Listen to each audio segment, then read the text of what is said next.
ในตอนบ่ายของวันที่23มีนาคม2026ท่านอาจสะพังทองศรีพันดอนเลขาคณะบริหารงานพรรคนครหลวงจันทร์พร้อมด้วยท่านศิริราชทงสินทองเพ็งประธานคณะกรรมการปกครองนครหลวงจันทร์และคณะได้ลงติดตามช่วยเหลือและแก้ไขผลกระทบภัยธรรมชาติพายุฤดูร้อนและหมักเห็บตกอย่างรุนแรงอยู่หลายบ้านในขอบเขตเมืองศรีโคตะบอง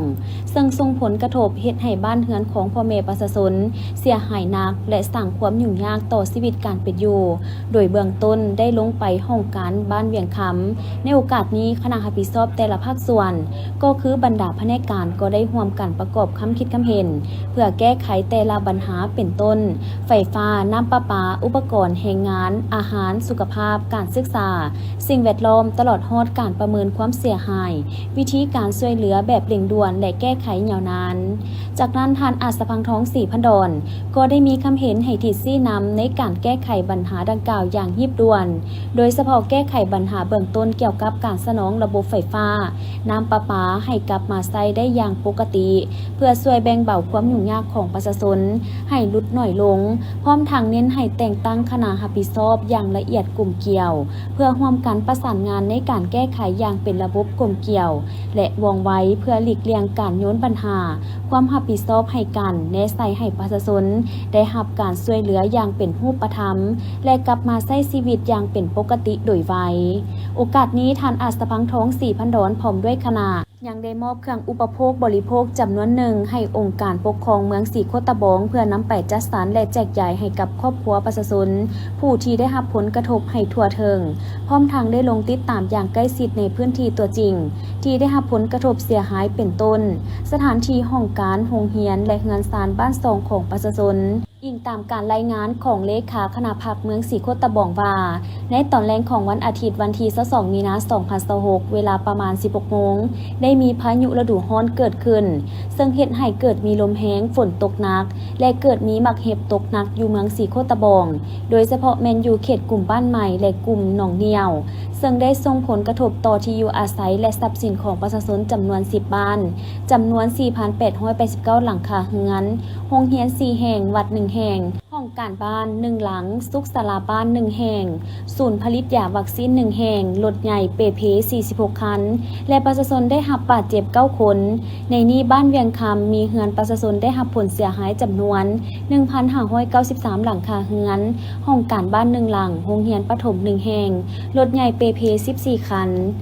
และประชาชนได้รับบาดเจ็บ8คนบ้านจันทร์สว่างมีเรือนประชาชนได้รับผลเสียหายจำนวน 1,200 หลังคาเรือนวัด1แห่งโรงเรียนมัธยม1แห่งโรงเรียนอนุบาล1แห่งสุขศาลาบ้าน1แห่งและศูนย์ผลิตยาวัคซีน1แห่งบ้านโพนสมบูรณ์มีเรือนประชาชนได้รับผลเสียหายจำนวน430หลังคาเรือนรถใหญ่เปเพ30คันบ้านตัดทองได้รับผลกระทบ423ครอบครัวบ้านใหม่618ครอบครัวบาดเจ็บ1คนบ้านหนองด่าเรือนประชาชนได้รับผลเสียหายจำนวน37หลังคาเรือนรถใหญ่เปเพ1คันบ้านหนองแตงเหนือมีเรือนประชาชนได้รับผลเสียหายจำนวน415หลังคาเรือนรถใหญ่1คันโรงเรียนเลี้ยงเด็กโรงเรียนประถม1แห่งบ้านหนองเหนี่ยว130ครอบครัวบ้านโพนสวัสดิ์เหนือ21ครอบครัวบ้านจำปา22ครอบครัว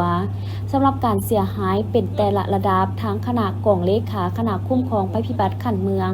ขันนครหลวงและขันศูนย์กลางได้ลงเก็บกำข้อมูลเพื่อวางแผนในการช่วยเหลือในวันที่23มีนาคม2026คณะกรรมการคุ้มครองภัยพิบัติขันนครหลวงจันทร์ประสานสมทบกับคณะกรรมการคุ้มครองภัยพิบัติขันศูนย์กลางเพื่อนำเอาข้าวสารน้ำดื่มและเครื่องอุปโภคไปมอบให้คณะกรรมการคุ้มครองภัยพิบัติขันเมืองเพื่อจัดสรรไปมอบให้ประชาชนผู้ที่ได้รับผลกระทบซึ่งเครื่องที่นำไปมอบประกอบมีข้าวสารเจ้าจำนวน20ต้นน้ำดื่ม50แพ็คเครื่องใช้ครัวเรือนจำนวน200สูตรเครื่องสุขอนามัยจำนวน200สูตรสัตว์ยางจำนวน 1,000 ผืนและมุงจำนวน 1,000 อันรวมมูลค่า1ตื้อ402ล้านกีบทางคณะกรรมการคุ้มครองภัยพิบัติขันศูนย์กลางก็คือกระทรวงแรงงานและสวัสดิการสังคมกำลังขอทิศซี่น้ำจากห้องว่าการสำนักงานนายกรัฐมนตรีเพื่อขออนุญาตระดมทุนจากสังคมช่วยเหลือประชาชนผู้ที่ได้รับผลกระทบถ้าเพิ่นอนุญาตก็จะได้เปิดบัญชีและตั้งจุดในการระดมทุนคณะกรรมการคุ้มครองภัยพิบัติขันนครหลวงจันทร์ประสานสมทบกับคณะกรรมการคุ้มครองภัยพิบัติขันศูนย์กลางได้วาง างแผนแก้ไขแก่ครอบครัวที่ได้รับผลกระทบได้แยกออกเป็น3แบบคือ 1. ครอบครัวที่ได้รับผลกระทบทั้งเป็นครอบครัวที่ทุกข์ยากจะได้รับสุดที่ 1 2. ครอบครัวที่ได้รับผลกระทบแต่เป็นครอบครัวมีปานกลางสามารถช่วยตนเองได้จะได้รับสุดที่ 2 3. ครอบครัวที่ได้รับผลกระทบแต่เป็นครอบครัวกุ้มกินมีเศรษฐกิจดีและสามารถช่วยตนเองได้จะได้รับสุดที่ 3 สำหรับแผนทิศทางแก้ไขแม้นจะได้สมทบกับกรมสังคมสงเคราะห์กระทรวงแรงงานและสวัสดิการสังคมในนามกองเลขาคณะกรรมการคุ้มครองภัยพิบัติขั้นศูนย์กลางเพื่อเก็บกำข้อมูลและวางแผนในการฟื้นฟูชีวิตการเป็นอยู่ของประชาชนให้กลับสู่สภาพปกติในวันที่27 มีนาคม 2026 ทานทองลุ้นศรีสุริตเลขาธิการใหญ่คณะบริหารงานศูนย์กลางภาคประธานประเทศแห่งสาธารณรัฐประชาธิปไตยประชาชนลาวได้ลงเยี่ยมยามประชาชนที่ถูกผลกระทบจากพายุฤดูร้อนพายุหมักเฮบที่เกิดขึ้นอยู่2เมืองของนครหลวงเวียงจันทน์โดยการต้อนรับของทานอาจสะพังทองศรีพันดรเลขาคณะบริหารงานภาคนครหลวงเวียงจันทน์พร้อมด้วยคณะและประชาชนเข้าร่วมอยู่ที่ห้องการบ้านเวียงคำเมืองสีโคตะบองและได้รับฟังการรายงานโดยย่อสภาพผลกระทบการแก้ไขการช่วยเหลือขอสะดวกขอยุ่งยากจากทานศิริราชทงศิลป์ทองเพ็งประธานคณะกรรมการปกครองนครหลวงเวียงจันทน์ซึ่งผู้ที่ได้รับผลกระทบทั้งหมด 6,277 หลังคาเรือนโรงเรียน11 แห่งในนี้เมืองสีโคตะบองได้รับความเสียหาย10บ้านจำนวน 5,455 หลังคาโรงเรียน11 แห่งวัด2 แห่งห้องการบ้าน1 หลังสุขศาลาบ้าน1 แห่งศูนย์ผลิตยาวัคซีน1 แห่งรถใหญ่เปเพ53 คันและประชาชนได้รับบาดเจ็บ9 คนเมืองนาไซทองมี8บ้านจำนวน822หลังคาเรือนซึ่งหนักที่สุดแม่น1บ้านเวียงคำมีเรือนประชาชนเสียหายจำนวน 1,593 หลังคาเรือน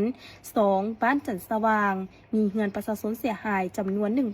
1,669 หลังคาเรือนผ่านการลงกวดกาเก็บกำข้อมูลเห็นว่ามีปัญหายุ่งยากต้องได้สุ่มใส่ในการแก้ไขเป็นต้นแมนปัญหาไฟฟ้าเสาไฟฟ้าและสายไฟได้รับผลกระทบปัญหาน้ำประปามาบ่เพียงพอระบบอินเทอร์เน็ตถูกตัดขาดสถานที่พักเซาบ่เพียงพอขาดแรงงานในการปรับปรุงซ่อมแปลงกระเบื้องสังกะสีขาดตลาดอุปกรณ์เครื่องใช้ในเฮือนเปเพและอื่นๆโดยผ่านการชี้นำอย่างใกล้ชิดของสหายเลขาคณะบริหารงานพรรคนครหลวงเวียงจันทน์แม้ได้มีการแบ่งความรับผิดชอบภายในคณะพรรคและได้มอบหมายให้คณะกรรมการคุ้มครองภัยพิบัติขันนครหลวงเวียงจันทน์และขันเมืองลงแก้ไขและช่วยเหลือพ่อแม่ประชาชนได้จัดสรรขนน้ำสะอาดให้แก่ประชาชนโดยนำไส้รถขนน้ำ5 คันสามารถสนองน้ำได้6 เที่ยวต่อมือต่อคันได้นำไส้กำลังสาวหนุ่มอาสาสมัครจำนวน130 คนลงไปช่วยเก็บเมียนวัสดุสิ่งเศษเหลือสำเร็จหลังคาเรือนและพร้อมซ่อมแปลงหลังคาเรือนสวยประชาชนได้แต่งตั้งทีมแพทย์2 ทีมเข้าประจำการเพื่อช่วยเหลือฉุกเฉินให้บริการแก่ประชาชนอยู่2 จุดคือห้องการบ้านเวียงคำและบ้านจันทร์สว่างมาฮอดปัจจุบันได้มีบรรดาองค์การปกครองแขวงจาก17แขวงให้การช่วยเหลือเป็นเงินมูลค่ารวมทั้งหมด 1.5 ตื้อกว่ากีบจากนั้นทานทองลุ้นศรีสุริตยังได้กล่าวแสดงความเป็นห่วงเป็นใยและให้กำลังใจต่อผู้ที่ได้รับผลกระทบพร้อมทางย่องยอต่อทุกภาคส่วนที่ได้ให้การช่วยเหลือและเอาใจใส่ปฏิบัติหน้าที่อย่างเต็มกำลังของทุกหน่วยงานเพื่อช่วยเหลือผู้ที่ได้รับผลกระทบดังกล่าวพร้อมเรียกร้องให้ภาคส่วนรับผิดชอบเอาใจใส่ร่วมมือกันนำพาแก้ไขช่วยเหลือผู้ที่ได้รับผลกระทบและความเสียหายต่างๆให้สำเร็จโดยไวในโอกาสลงมาครั้งนี้ทานทองลุ้นศรีสุริตยังได้ตั้งหน้าให้รัฐบาลมอบเงินช่วยเหลือในการแก้ไขผลกระทบจำนวน3 ตื้อกีบโดยตั้งหน้าฮับของทานอาจสะพังทองศรีพันดรพร้อมด้วยคณะพิเศษการลงมาครั้งนี้ยังได้มีนโยบายพิเศษให้ครอบครัวที่ได้รับผลกระทบทั้งหมดโดยบ่ให้เสียค่าไฟฟ้าน้ำประปาเป็นระยะเวลา3 เดือนพร้อมทั้งได้มอบเงินให้58ครอบครัวที่ได้รับผลกระทบที่มีความทุกข์ยากขัดเขินอีกด้วย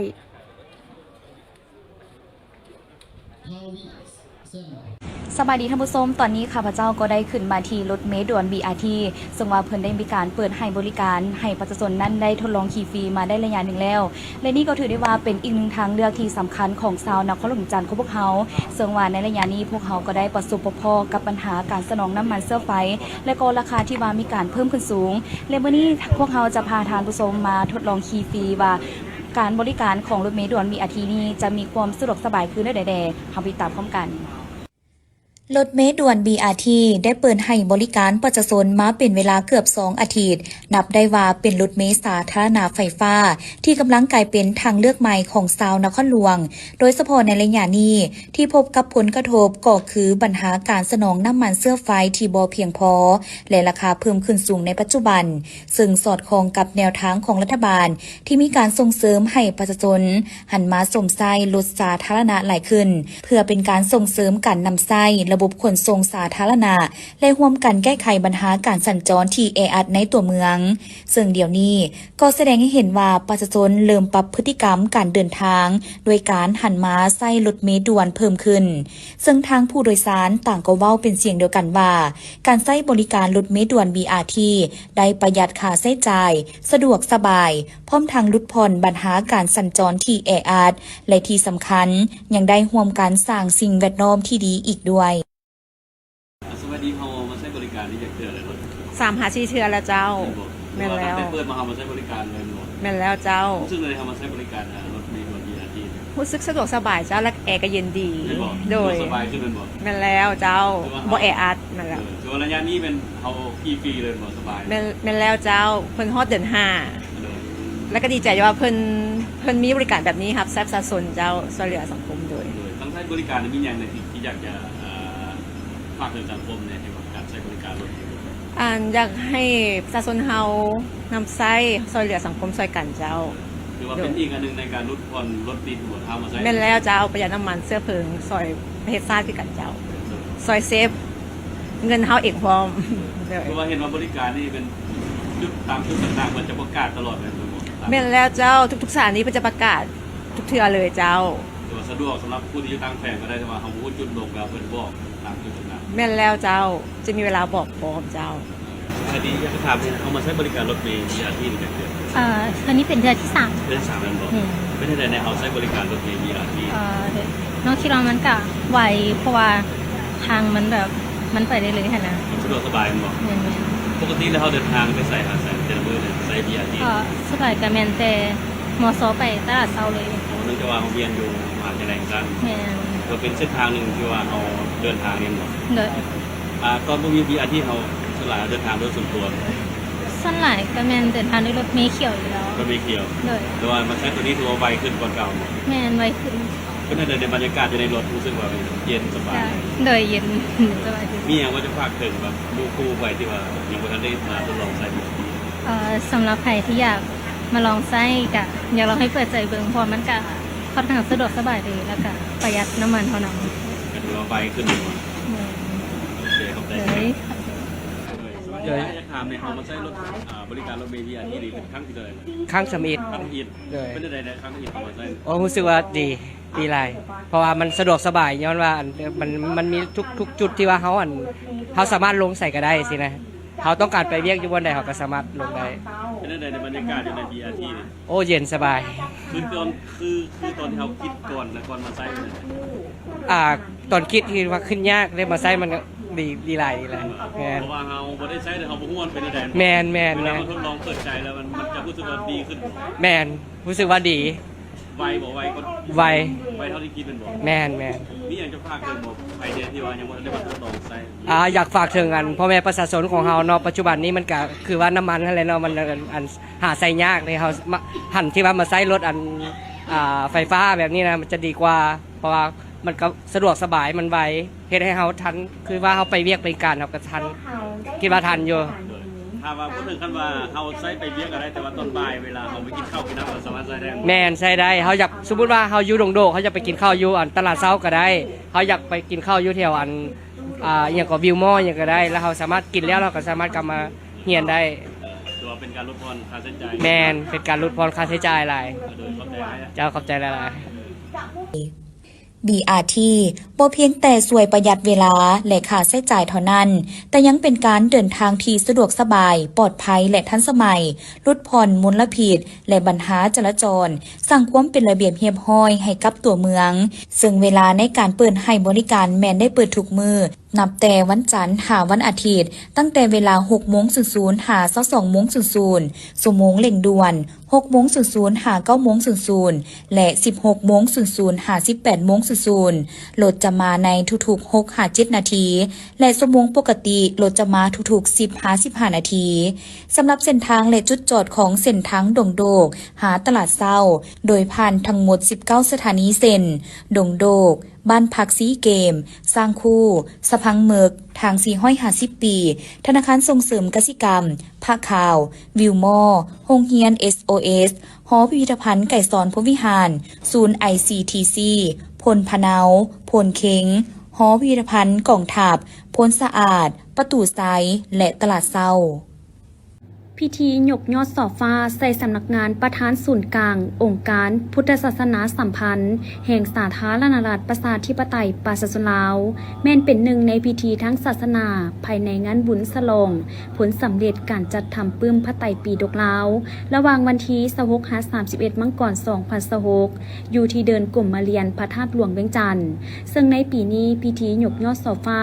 แม่นได้จัดขึ้นในตอนแลงของวันที่30 มังกรโดยการเป็นประธานของพระอาจารย์ใหญ่มหาเวทมเสนัยประธานศูนย์กลางองค์การพุทธศาสนาสัมพันธ์แห่งสาธารณรัฐประชาธิปไตยปราศจากลาว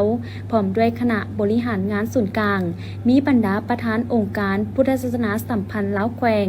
องค์การพุทธศาสนาสัมพันธ์ลาวเมืองภายในนครเวียงจันทน์และพระสงฆ์สามเณรเข้าร่วมฝ่ายคารวาสเข้าร่วมโดยแม่ป้านาลีศรีสุริตภรรยาทานประธานประเทศแม่ป้าเวียงเงินไข่คำพิทูลภรรยาประธานศูนย์กลางแนวลาวต่างชาติมีบรรดาการนำผักหลาดครอบครัวการนำอดีตการนำขันสูงเจ้าภาพเจ้าสถาพุทธบริษัทและมวลชนชาวพุทธเข้าร่วมเป็นจำนวนหลายพระอาจารย์อธิปไตยไมตรีจิตรองประธานศูนย์กลางองค์การพุทธศาสนาสัมพันธ์ลาวหัวหน้าห้องการบริหารงานศูนย์กลางองค์การพุทธศาสนาสัมพันธ์ลาวได้ให้สัมภาษณ์ว่างานยกยอดสอฟ้าใส่สำนักงานประธานสงฆ์ครั้งนี้รวมมียอดสอฟ้าทั้งหมด7ยอดที่แสดงให้เห็นถึงการกำหนดเอายอดสอฟ้า7ยอดแม่นเทียบเท่ากับจำนวนขององค์ประธานที่บริหารงานศูนย์กลางองค์การพุทธศาสนาสัมพันธ์ลาวมาฮอดปัจจุบันแม่นมี7องค์หรือองค์ที่7คือพระอาจารย์ใหญ่มหาเวทมเสนัยองค์ปัจจุบันโดยสำนักงานหลังนี้แม้นใช้เวลาสร้างมาหลายปีเริ่มต้นตั้งแต่สมัยประธานสงฆ์องค์ที่5และนำพาสืบต่อสร้างมาจนสำเร็จพร้อมขึ้นอยู่ในสมัยประธานสงฆ์องค์ที่7ในปัจจุบันขอน้อมไหวพระรัตนตรัยขอน้อมถวายความเคารพแด่พระอาจารย์ใหญ่ประธานพระมหาเถรานุเถระเจริญสุขสบายดีมายังการนำผักหลัดขอบกว่ากันนำตลอดเทิงพระสันลามันดับเผาในการสร้างกุฏิที่เขาเอ่นว่าภาษาวัดว่าพระกุฏิแต่ในที่นี้มีอีกคำหนึ่งก็คือสำนักงานประธานศูนย์กลางองค์การพุทธศาสนาสัมพันธ์แห่งสปปลาวอันนี้คือสื่อเต็มเอ่นมาสำนักงานเนาะในสำนักงานนี้แม่นพวกเฮาได้ทำการเฉลิมฉลองในการยกยอดโซฟาในการสูตรมงคลในการเฮ็ดพจน์สงฆ์เทระพิเศษยทัญญาประธานในการจะขึ้นอยู่บริหารงานอยู่ในสำนักงานสถานที่นี้สำนักงานประธานสงฆ์ได้สร้างมาตั้งแต่สมัยที่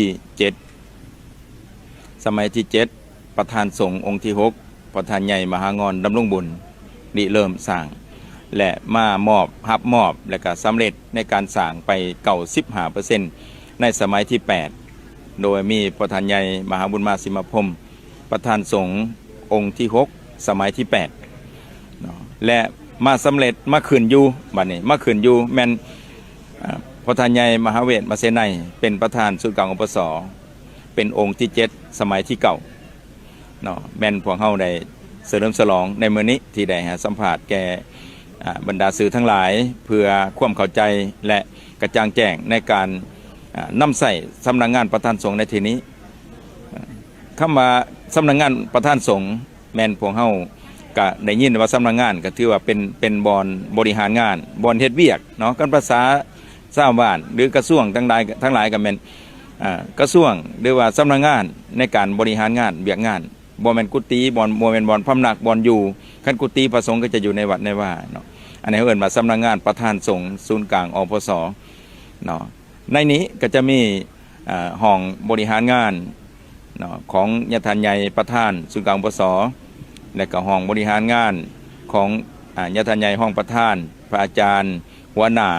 และห้องประธานในกรรมาธิการทั้ง5และห้องการซึ่งมีอยู่องค์ประธานองค์ห้องประธานที่อาวุโสประธานใหญ่บุญสวนองค์ประจำการและสำหรับห้องประธานองค์รองลงมาในหัวหน้ากรรมาธิการแม่นมีอยู่6ภาคส่วน1ห้องการบริหารศูนย์กลางอปส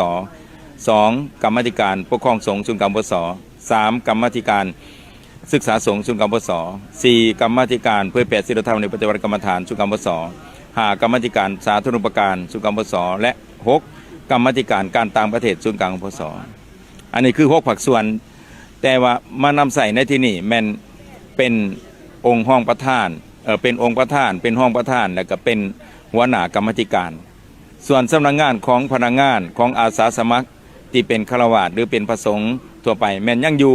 สำนักงานเหมือนเดิมอยู่ที่มหากดีและอยู่หอธรรมสภาหอธรรมสภาเป็น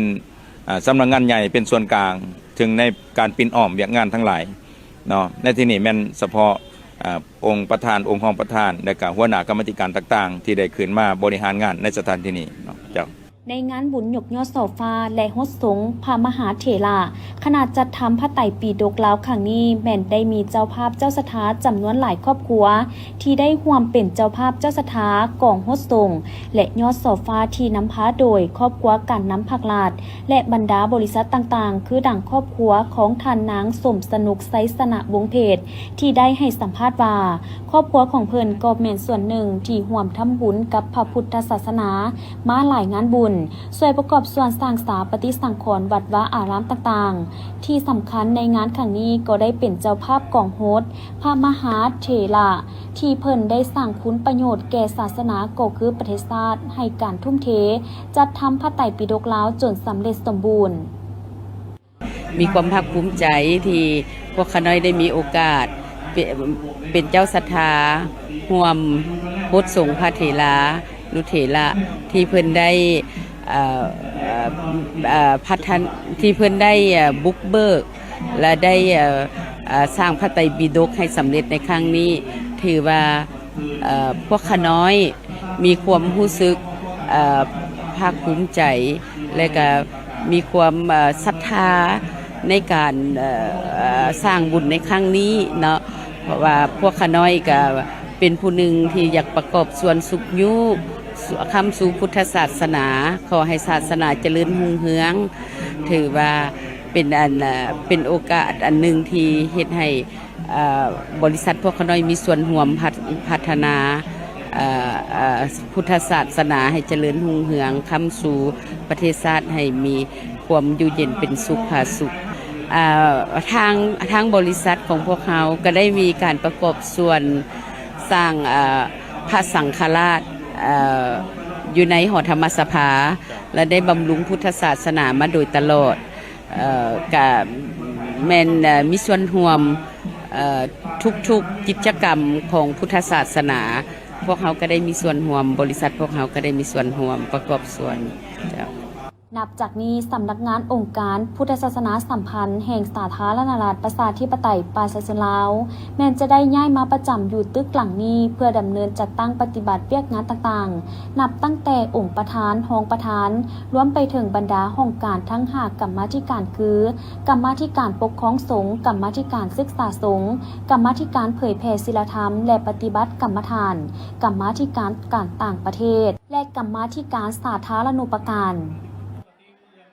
สหายเล็กไหลศรีวิไลกรรมการศูนย์กลางภาครัฐมนตรีกระทรวงโยธาธิการและขนส่งได้ให้สัมภาษณ์เกี่ยวกับผลสำเร็จของเวียกงานรถไฟลาวจีนตลอดระยะ4 ปีผ่านมาว่า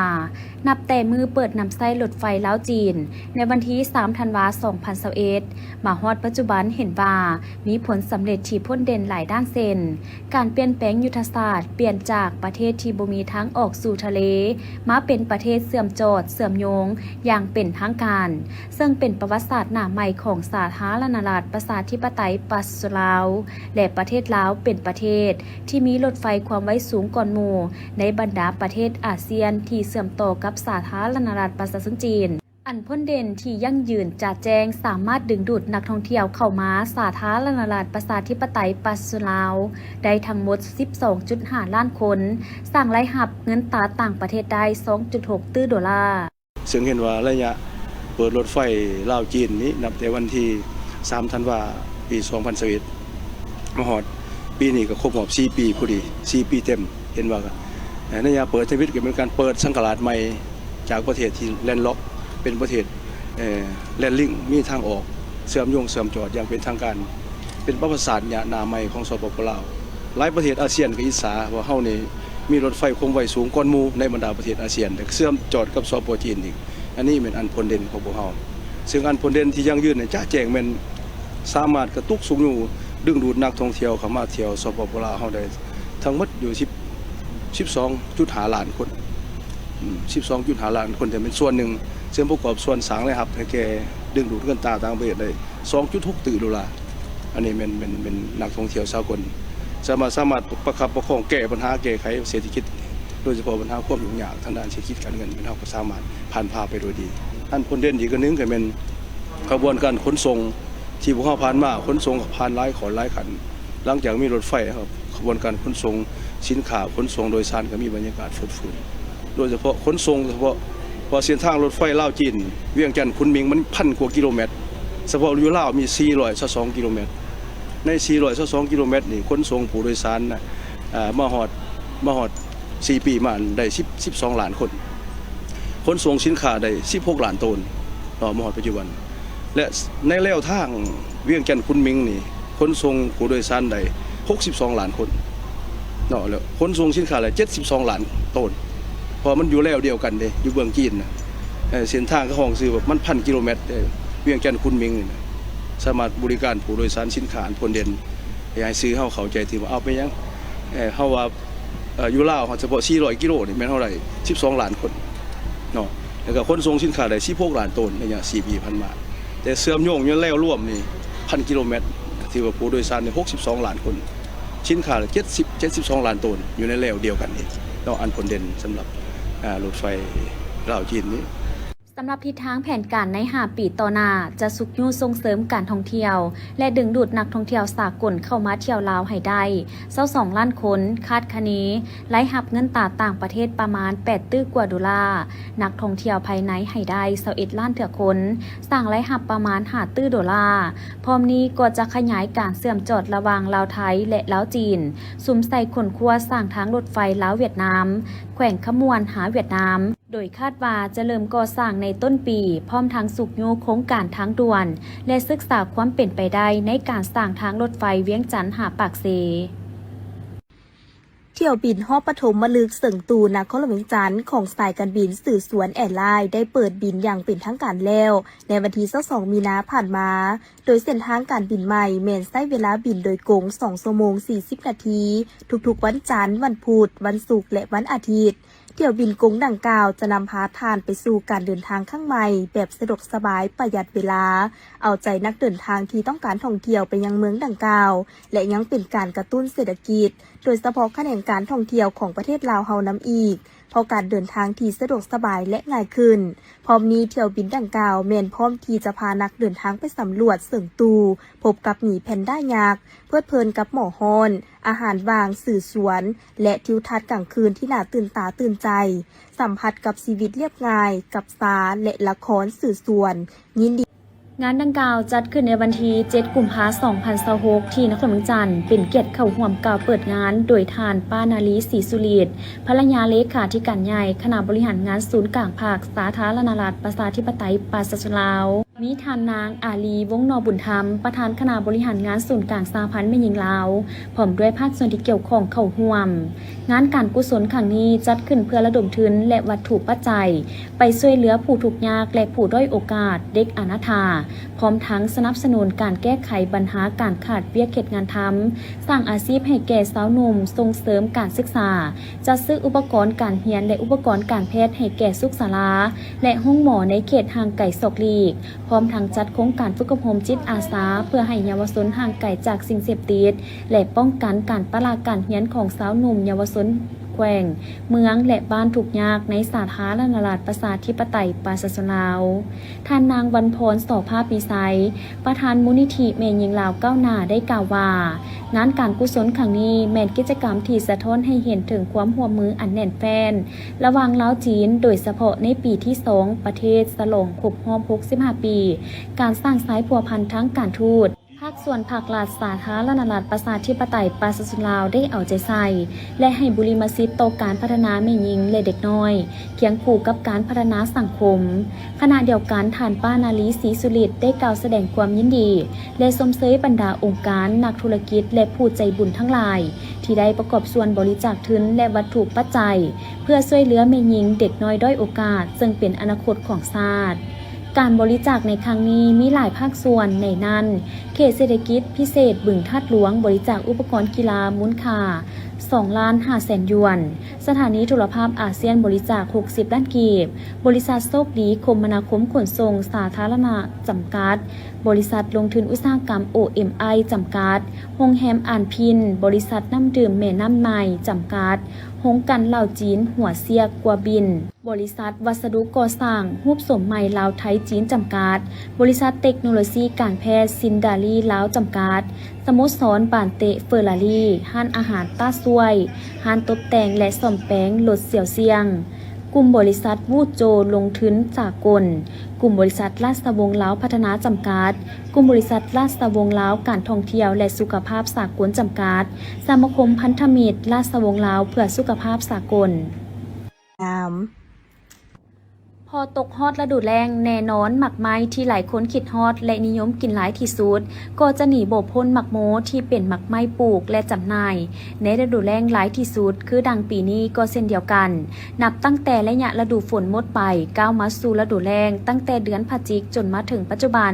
จะเห็นได้ว่าอยู่ตามห้านค้าและห้านขายหมักไม้ตามแคมทาง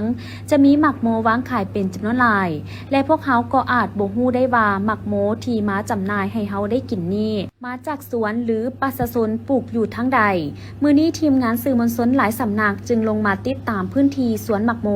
ของชาวบ้านดงพ้นแห่เมืองหาดไซฟองนครเมืองจันทร์ซึ่งนับได้ว่าเป็นหมักโมที่มีชื่อเสียงอีกแห่งหนึ่งของนครเมืองจันทร์ในเรื่องความหวานและกรอบด้วยประสบการณ์การปลูกมายาวนานกว่า40 ปี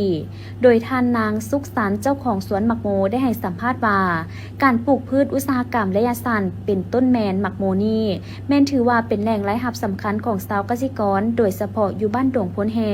เมืองหาดไซฟองนครเมืองจันทร์กลายเป็นหนึ่งในแหล่งผลิตหมักโมที่มีชื่อเสียงซึ่งปีนี้ครอบครัวของเพิ่นก็ปลูกหมักโมกว่า60 ไร่โดยเริ่มปลูกตั้งแต่เดือนตุลาใช้เวลาประมาณ2 เดือนกว่าก็สามารถเก็บผลผลิตได้สำหรับหมักโมที่ปลูกอยู่สวนแห่งนี้มี2 สายพันธุ์เซนพันธุ์สีแดงและพันธุ์น้ำผึ้งหรือไนท์สีเหลืองซึ่งจุดเด่นคือบ่ใส่สารเคมีเล็งสีหรือเล็งการเติบโตปล่อยให้ใหญ่ตามธรรมชาติรับประกันความหวานกรอบและปลอดภัยปัจจุบันแม่นพวมเก็บกู้และส่งจำหน่ายให้แม่ค้าคนกลางไปขายต่อเซ็นส่งลงอยู่ตลาดใหญ่ในนครหลวงเวียงจันทร์เป็นต้นแมนตลาดสีไข่ตลาดลาวที่เข้ามาหับซื้อฮอดสวนส่วนใหญ่แม่นจะขายหยกประมาณ25 ล้านกีบต่อ1 ไร่ที่ควบคู่ไปกับการขายผ่านออนไลน์และตามแคมทาง450 ปีถึงแม้นว่าปัจจุบันการผลิตจะมีต้นทุนสูงแต่การปลูกหมักโมดังกล่าวยังสามารถสร้างกำไรได้ดีปลูกบักโมมาโอ้แต่หูจากความหูไหนหูจากความมาก็คือพ่อแม่พาปลูกรวดนะจนหอดเดียวนี่แหละ40 ปลายปีแล้วแม่นบ่กับเพื่อนที่นี่แน่แล้วก็เขาขึ้นย้ำตอนนั้นเขาขึ้นไปบ้านอื่นย้ำเขาบ่มีดินอยู่นี่บ่แล้วดินอยู่นี่เบิดปลูกแล้วเขาก็ขึ้นไปเทิงดงเด้คือเทิงน้ำระยะใดระยะฤดูแล้งนี่ก็ได้เดือน10 มาปลูกได้ปลูกประมาณ2 เดือนเขาก็ได้เก็บเองก็ไล่ไปรถแหละ65 มื้อแม่นเขาไถได้น้ำลงแบบ แถวนี้มันน้ำท่วมเนาะน้ำลงปั๊บแล้วเขาไถได้แล้วแห้งแล้วแม่นเอาไม่เห็ดได้โอ้ดินแถวนี้มันงามเลยน้ำก็งามดีน้ำเพราะว่าน้ำมันไหลมาจากบ้านจากอย่างมันจะมีขี้เป็ดขี้ไก่ขี้งัวอย่างน้ำธรรมชาติเด็มันมีปุ๋ยในหันอยู่แล้วมีปุ๋ยมีฝุ่นว่าสิจ้ะแต่ละปีว่าก็บางปีก็ที่10-50บางปีก็เกือบ100 2-3คนน้ำกันพี่น้องเดียวกันเก็บเกี่ยวหาก็ได้เริ่มเก็บขายเครื่องนี่แหละแต่ประมาณขายเครื่องแล้ว ก็ขายเป็นคลองแน่แล้วก็ ขายเป็น เป็นไร่แน่ไร่หนึงก็25 ล้านคู่หนึงก็คู่ละ3 ล้าน5 ล้านก็แล้วแต่ คู่สันคู่ยาว คู่สั้นคู่ยาว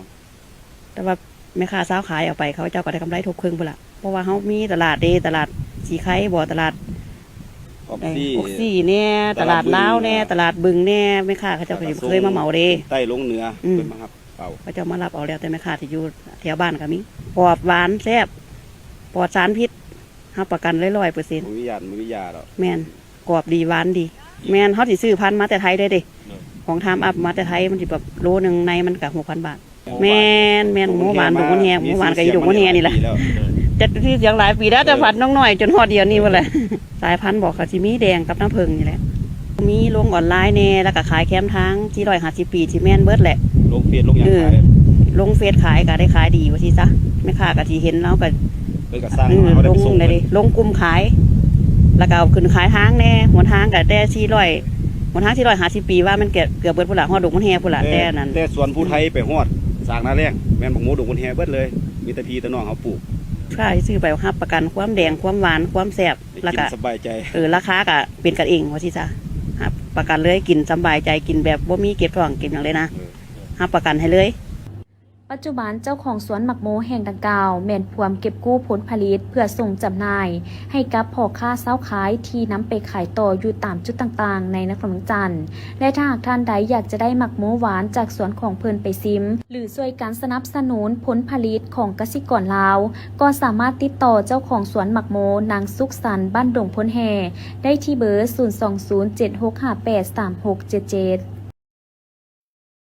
งานดังกล่าวได้จัดขึ้นในวันที่ 8 มังกร 2026 ที่สวนสาธารณะหัวพันแถ่งหัว โดยการเข้าร่วมของทานคอนประพันธ์เหลืองสีจันทอง ประธานสภาประชาชนแขวงหัวพันทานบุญลมสีเมืองวง ประธานคณะกรรมการปกครองเมืองซ้ำเหนือ มีบรรดาทานการน้ำแขวงการน้ำเมือง หัวหน้าแผนกการอ้อมข้างแขวงเมืองทหารตำรวจ พนักงานราชการอ้อมข้างแขวงและเมืองเข้าร่วม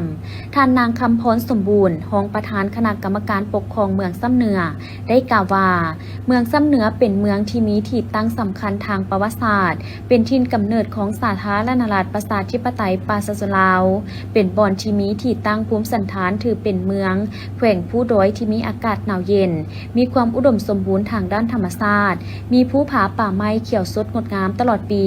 นับแต่ปี 2021 ที่แขวงหัวพันได้จัดงานนิทรรศการสมดอกคล้ายป่าเป็นต้นมาเห็นได้ว่าดอกคล้ายป่าได้กลายเป็นที่จดจำของนักท่องเที่ยวทางภายในและต่างประเทศกลายเป็นเอกลักษณ์ของเมืองหนาวก็คือเมืองซ้ำเหนือแขวงหัวพันเมื่อเห็นได้ท่าแหงและความสำคัญดังกล่าวมาฮอดปี 2022 แผนกแถลงข่าววัฒนธรรมและท่องเที่ยวแขวงหัวพันได้เสนอหาการน้ำแขวงและเสนอสภาประชาชนแขวงหับฮ้องเอาดอกคล้ายป่าเป็นเอกลักษณ์ของแขวงหัวพันดอกคล้ายป่าเป็นดอกไม้ที่มีสีสันสวยงามโดดเด่นมีความเป็นเอกลักษณ์เฉพาะงดงามพิเศษมีสีบัวจางและสีบัวเข้มมีลักษณะคล้ายคือดอกซากุระดอกไม้ประจำชาติของญี่ปุ่นซึ่งพบเห็นหลายกว่าหมู่แมนอยู่เมืองซ้ำเหนือเมืองเวียงไซและเมืองหัวเมืองตามเส้นทางเข้าไปสวนอุทยานหินตั้งในแต่ละปีดอกคล้ายป่าจะออกดอกเบ่งบานสวยงามที่สุดในระหว่างท้ายเดือน 12 หาต้นเดือน1ของทุกๆปีซึ่งระยะดังกล่าวแม่นอากาศหนาวดอกไม้ชนิดนี้แม่นจะออกดอกในฤดูหนาวดังนั้นเพื่อเป็นการอนุรักษ์รักษาดอกคล้ายป่าเฮ็ดให้การท่องเที่ยวชมดอกคล้ายป่ามีบรรยากาศสดชื่นขึ้นกว่าเก่าเมืองซ้ำเหนือจึงได้จัดงานนิทรรศการชมดอกคล้ายป่าประจำปี 2026 ขึ้นอย่างเป็นทางการโดยมี 3 กิจกรรมคือจัดงานประกวดนางสาวดอกคล้ายป่างานวางแสดงสินค้าโอดอปจัดงานนิทรรศการดอกคล้ายป่าอยู่สวนสาธารณะหัวพันกวางนิ่งงานดังกล่าวจัดขึ้นในวันที่ 7 กุมภาพันธ์ 2026 ที่นครหลวงจันทร์เป็นเกียรติเข้าร่วมกล่าวเปิดงานโดยทานป้านาลีศรีสุรีภรรยาเลขาธิการใหญ่คณะบริหารงานศูนย์กลางภาคสาธารณรัฐประชาธิปไตยปราศจากลาว มีทานนางอาลีวงศ์นอบุญธรรมประธานคณะบริหารงานศูนย์กลางสหพันธ์แม่หญิงลาวพร้อมด้วยภาคส่วนที่เกี่ยวข้องเข้าร่วมงานการกุศลครั้งนี้จัดขึ้นเพื่อระดมทุนและวัตถุปัจจัยไปช่วยเหลือผู้ทุกข์ยากและผู้ด้อยโอกาสเด็กอนาถาพร้อมทั้งสนับสนุนการแก้ไขปัญหาการขาดเวียกเขตงานทำสร้างอาชีพให้แก่สาวหนุ่มส่งเสริมการศึกษาจัดซื้ออุปกรณ์การเรียนและอุปกรณ์การแพทย์ให้แก่สุขศาลาและห้องหมอในเขตห่างไกลศอกลีกพร้อมทั้งจัดโครงการฝึกอบรมจิตอาสาเพื่อให้เยาวชนห่างไกลจากสิ่งเสพติดและป้องกันการปราการเรียนของสาวหนุ่มเยาวชนแขวงเมืองและบ้านทุกยากในสาธารณรัฐประชาธิปไตยประชาชนลาวท่านนางวรรณพร โสภาปีไซประธานมูลนิธิแม่หญิงลาวก้าวหน้าได้กล่าวว่างานการกุศลครั้งนี้แม่นกิจกรรมที่สะท้อนให้เห็นถึงความร่วมมืออันแน่นแฟ้นระหว่างลาวจีนโดยเฉพาะในปีที่2ประเทศฉลองครบรอบ65 ปีการสร้างสายพัวพันทั้งการทูตภาคส่วนภาครัฐสาธารณรัฐประชาธิปไตยประชาชนลาวได้เอาใจใส่และให้บุริมสิทธิ์ต่อการพัฒนาแม่หญิงและเด็กน้อยเคียงคู่กับการพัฒนาสังคมขณะเดียวกันท่านป้านาลีศรีสุริตได้กล่าวแสดงความยินดีและชมเชยบรรดาองค์การนักธุรกิจและผู้ใจบุญทั้งหลายที่ได้ประกอบส่วนบริจาคทุนและวัตถุปัจจัยเพื่อช่วยเหลือแม่หญิงเด็กน้อยด้อยโอกาสซึ่งเป็นอนาคตของชาติการบริจาคในครั้งนี้มีหลายภาคส่วนในนั้นเขตเศรษฐกิจพิเศษบึงธาตุหลวงบริจาคอุปกรณ์กีฬามูลค่า2,500,000 หยวนสถานีโทรภาพอาเซียนบริจาค60 ล้านกีบบริษัทโชคดีคมนาคมขนส่งสาธารณะจำกัดบริษัทลงทุนอุตสาหกรรม OMI จำกัดโรงแรมอ่านพินบริษัทน้ำดื่มแม่น้ำใหม่จำกัดโรงกันเหล่าจีนหัวเสียกกัวบินบริษัทวัสดุก่อสร้างรูปสมใหม่ลาวไทยจีนจำกัดบริษัทเทคโนโลยีการแพทย์ซินดาลีลาวจำกัดสโมสรบานเตะเฟอร์รารี่ห้านอาหารต้าซวยห้านตกแต่งและซ่อมแปลงรถเสี่ยวเซียงกลุ่มบริษัทวูดโจลงทุนสากลกลุ่มบริษัทราชวงศ์ลาวพัฒนาจำกัดกลุ่มบริษัทราชวงศ์ลาวการท่องเที่ยวและสุขภาพสากลจำกัดสมาคมพันธมิตรราชวงศ์ลาวเพื่อสุขภาพสากลในค่ำคืนวันที่22 กุมภาพันธ์มาสมาคมจีนแขวงจำปาสักได้เป็นเจ้าภาพจัดการแสดงคอนเสิร์ตและการแลกเปลี่ยนวัฒนธรรมคณะวงโอเปร่าบิ๊กเกิร์ลบิ๊กแบนด์จากประเทศเนเธอร์แลนด์โดยเป็นเกียรติเข้าร่วมของปริญญาเอกสุขสวรรค์วิไลวงศ์ประธานคณะกรรมการปกครองแขวงจำปาสักปริญญาเอกวรรณชัยซาดตระกูลเลขาพรรคนครปักเซ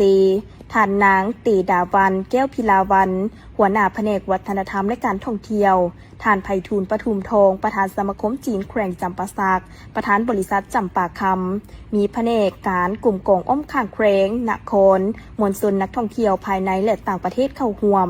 ในพิธีท่านไพฑูรย์ปทุมทองได้กล่าวต้อนรับคณะวงดนตรีโอเปร่าบิ๊กเกิร์ลบิ๊กแบนด์จุดประสงค์และรายงานการกระเกี่ยมเปิดการแสดงในครั้งนี้จากนั้นปริญญาเอกสุขสวรรค์วิไลวงศ์ก็เป็นเกียรติกล่าวเปิดการแสดงโดยกล่าวว่างานแสดงในครั้งนี้บ่เป็นเพียงแต่เป็นงานศิลปะบันเทิงทั่วไปแต่มันคือการสร้างประวัติศาสตร์ในการแสดงด้านดนตรีซึ่งเป็นครั้งทำอิฐในการจัดกิจกรรมลักษณะนี้การแสดงศิลปะในครั้งนี้บรรดาทานแขกที่มีเกียรติได้รับชมการแสดงศิลปะจากแผนกวัฒนธรรมและการท่องเที่ยวแขวงจำปาสักและคณะวงดนตรีบิ๊กเกิร์ลบิ๊กแบนด์จากประเทศเนเธอร์แลนด์ซึ่งได้มีการแสดงผสมผสานกัน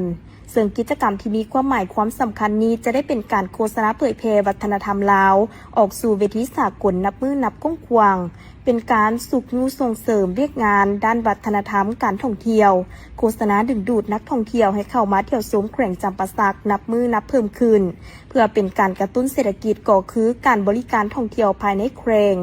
ตอนท้ายปริญญาเอกสุขสวรรค์วิไลวงศ์ท่านไพฑูรย์ปทุมทองและคณะทานที่เข้าร่วมได้มอบของขวัญและช่อดอกไม้ให้คณะวงดนตรีบิ๊กเกิร์ลบิ๊กแบนด์และคณะศิลปะแผนกวัฒนธรรมและการท่องเที่ยวแขวงจำปาสักที่ให้เกียรติมาแสดงในครั้งนี้อีกด้วย